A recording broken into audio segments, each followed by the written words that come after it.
Hello, magandang araw sa ating lahat dito sa ating munting vlog. Kakatapos lang ng araw ng libreng comics. Sa English ay Free Comic Book Day. At kasama natin ngayon si Manix Abrera na kasama natin sa Next Comic Art and fellow artist. Manix, say hi naman sa ating mga taga-subaybay, milyong taga-subaybay. Hello sa yung milyong mga taga-subaybay. Maraming salamat ulit. So Manix, ano ba tong araw ng libreng comics? Bakit ba tayo nandito? Kasi free eh. Free. Total naman, napag-usapan na natin yung libre, yung free. Ano ba sa palagay mo yung mga bagay na dapat libre? Maliban sa comics. Kailangan libreng edukasyon. Libreng edukasyon. Para maganda dito sa libreng comics, nakakalat natin yung mga kwento natin dito sa Pilipinas, diba? Yung kultura natin. Ikakalat gamit yung comics. Comics as a vehicle.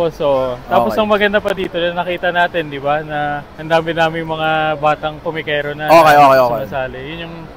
Yun yung magandang trajectory. Nakita natin na luwalaki tayo eh.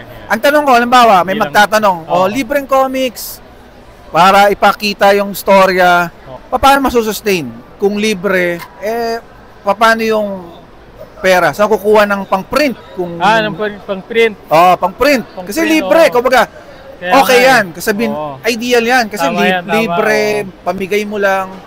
Of course, ang problema dyan is sustainability. Tama ka dyan. Paano ngayon masusustain yung libre? Hindi ko rin alam. Pero malaking problema. Baka pwede magbenta ng mga newspaper drive. Pang-wet ng appetite, kumbaga. Ayan.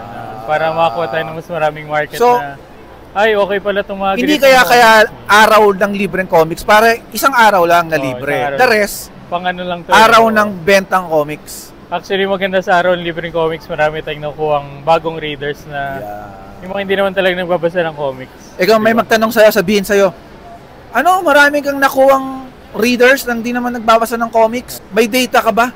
Saan? May data ka ba na nakita mo maraming nagbasa ng comics after dito? Or imbento mo lang yan? Kasi pwedeng gano'n ng mga tao eh. Alam mo, ang sagot mo dyan? Oo nga lang, oo nga. Imbento lang, oo nga. Kagaya ng sinabi mo. Kasi sabihin nila, where is your empirical data? Tama. So, sabi mo, hindi ko nga alam eh, tama ka dyan. Mabalik tayo, kanina, yun nga, namigay ng mga comics. Ano bang kahalagahan ng comics sa mundo natin? Sa mundo natin. Napakalalim naman ng what's the personal take ko lang to. Take. Para sa akin ang comics opinion. Parang tingin ko dyan napaka-welcoming niya. Parang welcoming siya. May magtatanong sa'yo, bakit yung newspaper ba hindi ba welcoming? Yung magazine ba hindi welcoming? What makes comic book special and welcoming? Attractive siya. Yan. Dahil sa mga drawing. Sa visuals.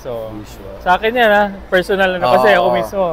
Kasi magagalit sa'yo yung mga taga-dyaryo. Maraming mga galit sa akin. Ang magazine. Maraming magalit. Hindi ba welcoming din yung visual ng Basta para sa akin, sobrang attractive pag nakita ang drawing. Ano bang favorite comics mo?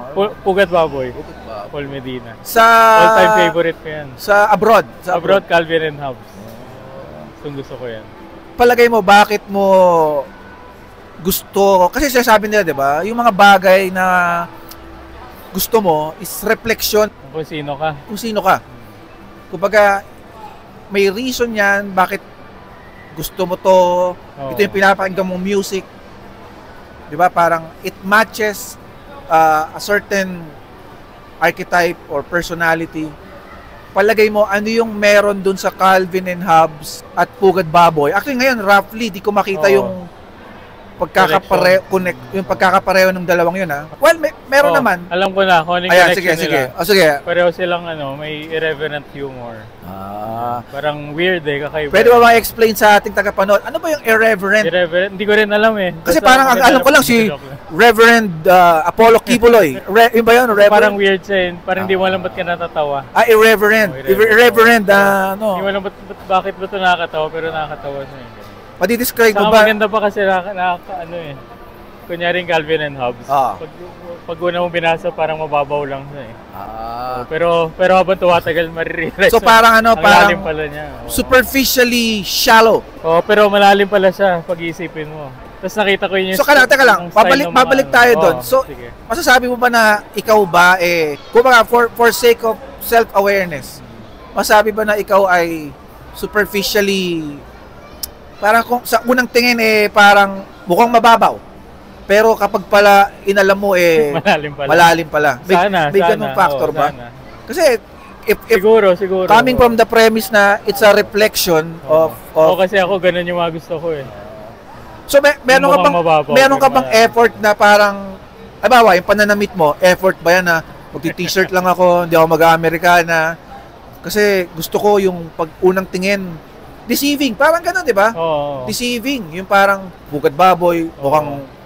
Well, siguro sa lahat naman ng bagay, may ilang percent na pinaplano mo yan eh.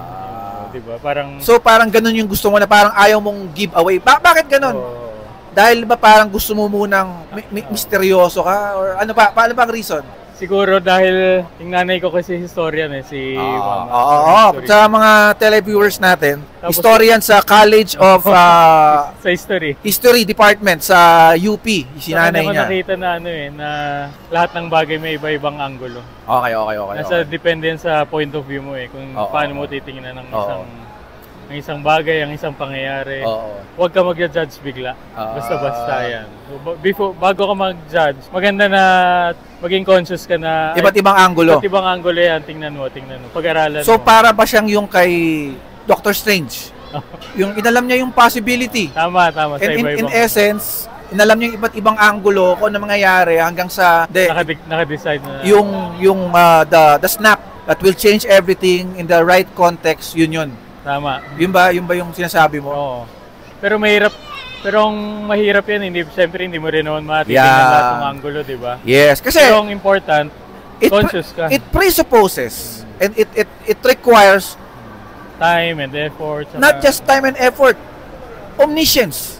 Tama, di ba? Hindi mo lalaman yan And omniscience is an aspect of God na all-knowing. Alam lahat ng anggulo. Hindi natin makikita yan. Giving that premise na di naman tayo omniscient at ang premise mo kailangan alamin mo iba't ibang anggulo. How can you sure na yung anggulo kung nasaan ka na is napiga mo na yung anggulo na dapat mo tinitignan? Wala, hindi mo masasabi Kaya ang important, maging conscious ka lang na maraming anggulo yan. Maraming anggulo. Kaya huwag tayong maging hasty sa paghusga. Alam mo ba na ano ang Filipino ng lawyer? Ano? Hindi. Di ba pang sabi abogado? Abogado is Kastila Di ba? Ano? Ang Filipino ng lawyer ay manananggol, tanggol. Galing sa word na tanggol. Anggulo. So ang trabaho ng lawyer ay ipakita sa judge itong anggulo na to. Aanguluhan niya, halimbawa, nakapatay siya ng tao pero ang anggulo niya, nakapatay siya ng tao pero papakita ko sa inyo ang anggulo na ito ay self-defense. So in essence, yun nga sinasabi mo na looking at it, the lawyer will show to the judge this angle, this defense, di ba? Defense angle. Tama. So manananggol anggulo. Manananggulo. Yun, mga kaibigan, manananggulo. So mabalik naman tayo sa para sa comics yan, di ba? May iba-ibang mga angle. Iba't ibang anggulo. Parang sa pelikula rin. Balik tayo. May iba-ibang angle. Parang top view, side view. Halimbawa ganyan. Kasi nandito na tayo sa comics. Sabi mo iba't ibang anggulo. Nagdo-drawing ka, di ba? Sa comics. How do you know na that's the right angle? Di ba? Maraming mga angulo, di ba? POV shot from the back, bird's eye view, worm's eye view. How do you determine angles in terms of drawing sa... Wala namang tama at mali angle So hindi ikaw, paano ka feeling na lang, sa feeling mo na ito yung pinaka-effective way para sa akin na feeling mo of feeling nung mambabasa? Feeling ko. Na hopefully, kasi, hopefully makita rin ng mambabasa. So hindi ako alam ko maraming hindi mag-agree sa akin kasi pero ganun ako gawa ng comics. Na tuwing gumagawa ko ng comic, ako yung ikaw muna audience. Kumbaga, and what resonates to you, hopefully pero by doing that, it's quite discriminating. Kasi may mga tao na admittedly hindi magre-resonate doon sa angulo na or sa gusto mong pahiwatig. How do you deal with that concern na isn't that may nagtanong sa isn't that discriminating, Manix? Kasi you're umiikot ka sa point of view mo hoping na merong makagusto ng point of view mo, makaresonate, pero by doing that you're alienating some sectors na parang, paano ba yun? Parang ang attitude mo ba, wala kayong pakialam. Magustuhan nyo, kung hindi. So, how do you deal with that? Sabihin ko, marami pang ibang mga literatura sa paligid na pwede nyong ma-enjoy. Na hindi lang sa akin. Kasi ako mismo, nagbabasa rin ako ng iba eh. Kumbaga, meron naman iba't ibang available. Iba. Kumbaga, kasi hindi naman ako Diyos eh.